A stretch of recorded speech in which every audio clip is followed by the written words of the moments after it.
공과인데, 예. 오늘 제가 그 공과를 준비하면서 이 공과를 제가 여러 차례 이렇게 읽어봤는데, 특별히 오늘 공과는 제가 무슨 어떤 그 핵심 메시지를 얘기하는 것보다 오늘 공과는 쭉 한번 읽는 것이 더 좋겠다, 그런 마음이 들었어요. 중요하지 않은 부분이 없다 이 말입니다. 여러분 공과책을 보시고 제가 읽겠습니다. 신앙의 위인들은 예외 없이 늘 말씀을 곁에 두고 살았던 자들이다. 그 말씀 앞에 자신의 사고와 행동을 결정하고 그 속에서 문제의 해결을 찾았다. 이스라엘의 위대한 왕이었던 다윗은 바로 그러한 인물이었다. 다윗의 노래를 통해 그 면모를 살펴보자. 첫째로, 여호와의 율법을 정금보다 더 사모하는 다윗이다. 정금이라는 말은 순금을 두고 하는 말이지요. 시편 19편 1절에서 10절을 읽어보자.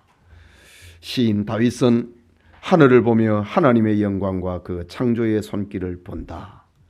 낮과 밤이 정확히 바뀌며 그 사시사철을 이루는 것은 하나님이 정하신 오묘한 질서를 서로 주고받으며 어김없이 그의 순종함을 깨닫는다. 그리하여 시인은 언어가 없고 들리는 소리도 없으나 확실한 하나님의 음성이 온 우주에 통하며 미치고 있다고 노래한다. 그 하나님의 음성이 해의 출입을 정하셨으니 해는 그 음성을 따라 이 끝에서 저 끝까지 하늘길을 달리며 온 세상에 그 온기를 전달하니 그로 말미암아 온 세상에 생명의 기운이 이르게 되었다고 찬양한다. 이렇게 하늘을 보며 들리지 않는 하나님의 음성을 노래했던 시인은 이제 볼 수 있고 들을 수 있는 여호와의 말씀을 노래하며 여호와의 말씀, 시편에는 율법, 증거, 교훈, 계명, 도, 규례, 19편에서는 이렇게 6가지로 하나님의 말씀을 표현하고 있는데, 하나님의 말씀은 영혼을 소성케 한다고 한다. 이 말씀이 우둔한 자를 지혜롭게 한다고 한다. 그 말씀이 마음을 기쁘게 하고 눈을 밝게 한다고 한다. 또 그 말씀이 사람을 영원에 이르게 하며 의롭게 한다고 찬양한다. 율법을 찬양하고 있는 다윗이다.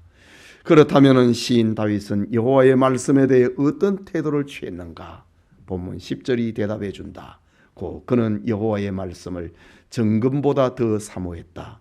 그래서 그로 인해 송이꿀보다 더 달고 오묘한 말씀의 체험을 하고 있었다고 했다.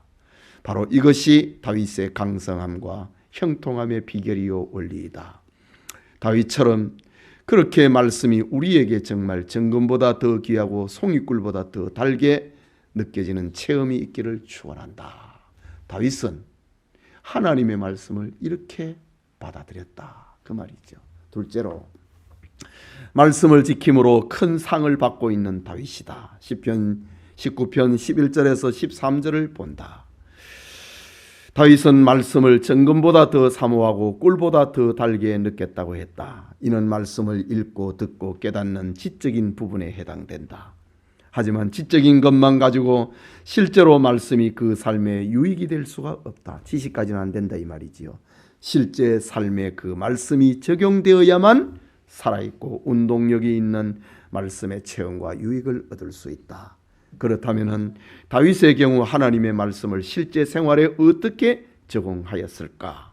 본문 11절에서 13절이 대답해 준다. 곧 다윗은 하나님의 말씀을 경계로 받고 지킴으로써 실제 생활에 적용했다고 했다.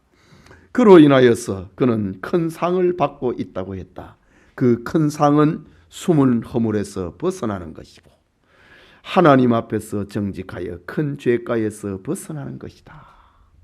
하나님의 말씀 속에서 죄를 용서받는, 죄가에서 벗어나는 것, 용서의 은혜를 경험했다는 거지요. 바로 이것이 다윗과 사울과 다른 점이었다.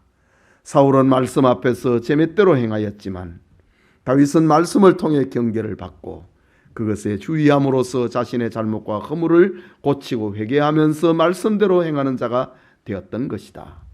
그것이 다윗이 사울과 달리 멸망의 죄에서 벗어나 비록 허물이 있을지라도 축복의 행진을 할 수 있었던 비결이다. 말씀을 지킴으로 상을 받았다고 하는 다윗입니다. 마지막으로 그의 기원입니다. 늘 항상 말씀에 거하기를 기원하는 다윗이다. 시편 19편 14절을 읽자. 과거와 현재의 지적으로 여호와의 말씀을 정금과 송이꿀처럼 깨우치고 의지적으로 말씀을 경계와 행동의 지침으로 삼음으로써 그 생애 동안에 승리와 상급을 받고 있던 다윗이다. 그런데 다윗은 앞으로도 계속해서 그렇게 형통의 길을 가기를 간구하고 있다. 이 하나님의 말씀 앞에서 내가 늘 살고 싶다고 하는 그런 소원이지요. 다윗이 미래적 형통의 삶을 구하는 간구의 내용이 무엇인가? 본문 14절이 대답해 준다. 곧 그 입에서 나오는 말과 마음의 묵상이 하나님을 기쁘시게 하는 것이 되기를 소원하는 것이다. 신명기 6장과 여호수아 1장의 말씀대로 그 입에서 여호와의 말씀이 항상 떠나지 않게 하고 그 말씀을 주야로 묵상하게 해달라는 간구이다. 이것이 다윗의 습관이 되고 인격이 되어 말씀의 상급을 얻는 실제적인 열매를 얻게 하였다. 다윗의 노래는 말씀을 깨우치며 큰 상급을 받고 그 말씀 속에 계속 거하기를 간구하고 있는 다윗의 모습이다. 결국 이것은 시냇가에 심은 나무처럼 시절을 쫓아 과실을 맺고 형통의 길을 갔던 다윗의 진면목이요 그 성공의 엔진이다. 다윗처럼 형통한 길을 가기를 원하는가? 그의 인격, 지성과 감성과 행동을 동원하여 그 전 인격을 동원하여 말씀에 거하라. 다윗처럼 이렇게 하면은 상을 받을 것이다. 복을 받을 것이다. 라는 말이지요. 자, 중요하지 않은 부분이 없어서 제가 이렇게 공과를 읽었습니다. 자, 문답을 봅시다. 시인 다윗은 여호와의 말씀에 대해 어떤 태도를 취했는가? 정금보다도, 금보다도. 금이 뭡니까 지금? 요즘 표현하면 돈이지. 이게 오늘날엔 돈이 최고잖아. 그런데 다윗은 돈보다도 나는 하나님의 말씀을 더 사모했다 이거죠. 사모했다. 둘째로 다윗의 경우 말씀을 실제 생활에서 어떻게 적용했는가? 하나님의 말씀을 가지고 자기가 경계를 삼았다고 합니다. 그리고 하나님의 말씀 속에서 자신의 허물을 고쳤다고 합니다. 하나님의 말씀에서 죄가에서 벗어났다고 합니다. 용서를 말하는 거죠. 경계를 받았고 다시 말하자면 찔림을 받았고 허물을 고쳤고 그리고 하나님의 형벌에서 벗어나게 됐다. 그 다음에 다윗이 미래적 형통의 삶을 구하는 간구의 내용이 무언가? 입의 말과 마음의 묵상이 주님 앞에 연락되기를 원합니다. 늘 하나님 앞에서 살고 싶습니다. 이것이 다윗의 미래적 기도였다라는 겁니다. 자, 우리 구역 식구들과 함께 구역 공과를 잘 인도해서 은혜가 되기를 바랍니다. 기도합시다.